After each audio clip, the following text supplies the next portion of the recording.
Ito, bigay lang to sa akin, mani. Ang dami, Diyos ko, 500 grams ito. Day off pa naman ako ngayon. Ayoko umupo sa harap ng TV at manood ng Netflix. Ay, Diyos ko, pihadong wala tayong magagawa nito. Ang sarap nito, kahit hindi mo na siya ilaga. At saka ang tataba ng peanut niya. Ang tataba. Tapos malinamnam. O, diba? Diyos ko, Lord, huwag mo akong tuksuhin. Papanood tayo ng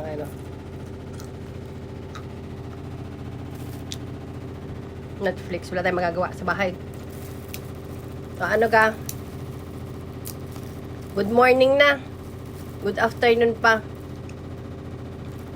Mga friendship. How's your day? Bye! Sayonara!